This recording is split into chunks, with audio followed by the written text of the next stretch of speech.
जय शिवराय शेतकरी बांधवांनो, ज्यांना 2019 मध्ये कर्जमाफी मिळाली होती त्या शेतकऱ्यांना या कर्जमाफी योजनेअंतर्गत म्हणजे अहिल्यादेवी होळकर कर्जमुक्ती योजना 2026 अंतर्गत कर्जमाफी दिली जाणार का याबद्दलची संपूर्ण माहिती आपण या व्हिडिओच्या माध्यमातून जाणून घेणार आहोत। त्यामुळे चॅनलवर नवीन आला असाल तर अशाच अपडेट आणि माहिती पूर्ण व्हिडिओसाठी आपल्या YouTube चॅनलला सबस्क्राइब करायला विसरू नका। मित्रांनो, यापूर्वी आपण 2 लाखापर्यंत कर्जमाफी कोणत्या शेतकऱ्यांची होणार, कोणत्या सालातली होणार ही माहिती घेतली होती। त्याच्यानंतर 2 लाखावरील कर्जमाफी कशी होणार याचीही माहिती घेतली होती। त्याच्यानंतर प्रोत्साहन अनुदान कोणत्या शेतकऱ्याला दिले जाणार याचीही माहिती आपण घेतली होती। ते व्हिडिओ जर तुम्ही बघितले नसेल तर त्याची लिंक मी तुम्हाला डिस्क्रिप्शन बॉक्समध्ये देईन किंवा या व्हिडिओच्या शेवटी तुम्हाला ते व्हिडिओ दिसून जातील। ते व्हिडिओ बघून घ्या, त्याची सविस्तर माहिती घ्या।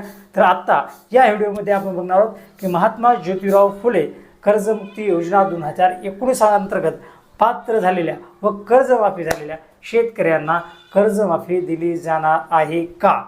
तर मित्रांनो, कर्जमुक्ती योजनेअंतर्गत ज्यांनी 1 एप्रिल 2019 रोजी उचललेले कर्ज व 31 मार्च 2025 पर्यंत थकीत असलेले कर्ज व 30 सप्टेंबर 2025 पर्यंत न भरलेले कर्ज व 31 मार्च 2026 पर्यंत थकीत असलेले कर्ज हे माफ केले जाणार आहे, असंच त्या शासन निर्णयामध्ये लिहिलेलं आहे। जे कुणालाही समजायला ताळाला मिळणार की समजायला काही मिळच लागत नाही। कधीचं कर्ज आहे, कधीपर्यंत पाहिजे, कधीपर्यंत थकबाकी पाहिजे हे मिळच नाही। तरीही सांगतो की 1 एप्रिल 2019 रोजी तुम्ही घेतलेले कर्ज त्याच्यानंतर ते मार्च 2025 पर्यंत थकीत असलं पाहिजे। त्याच्यानंतर सप्टेंबर 2025लाही थकीत असलं पाहिजे आणि 31 मार्च 2026लाही थकीत असलं पाहिजे, ज्याची परतफेड केलेली असली पाहिजे।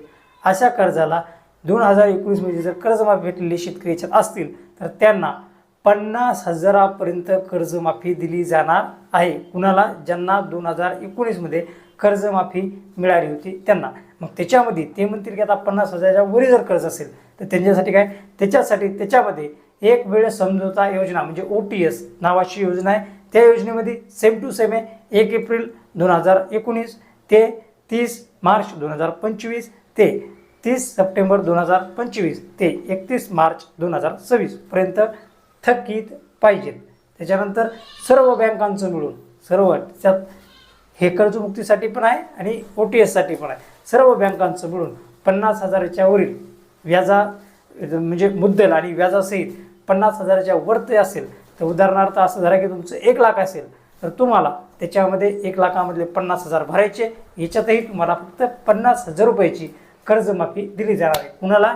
ज्यांची महात्मा ज्योतिराव फुले शेतकरी कर्जमुक्ती योजना 2019 अंतर्गत कर्जमाफी झाली असेल। म्हणजे सरळ असं आहे की तुम्ही कर्जमुक्ती करा किंवा एक वेळ समझोता योजना करा, कर्जमुक्ती त्यांना दिली जाणार ज्यांचं 50,000च्या आतील आहे, म्हणजे व्याज आणि मुद्दल दोन्ही मिळून जे 50,000च्या आतील आहेत त्यांना कर्जमाफी 50,000 पर्यंत, आणि ज्यांचं वरती आहे त्यांना फक्त 50,000 माफी, वरची रक्कम त्यांना भरायची। त्याच्यासाठी त्यांनी मुदत किती दिली ते 31 मार्च 2027 पर्यंत वरची तुम्ही मुद्दल भरा आणि कर्जमाफी घेऊन टाका। तर अशा प्रकारे तुम्हाला समजलं असेल की महात्मा ज्योतिराव फुले कर्जमुक्ती योजना 2019 अंतर्गत ज्या शेतकऱ्यांची कर्जमाफी झाली होती त्यांना या पुण्यश्लोक अहिल्यादेवी होळकर कर्जमाफी योजनेअंतर्गत काय लाभ मिळणार आहे। हा व्हिडिओ तुम्हाला जर उपयुक्त वाटला असेल आणि याच्यामधली माहिती तुम्हाला समजली असेल तर हा व्हिडिओ जास्तीत जास्त शेतकऱ्यापर्यंत शेअर करा।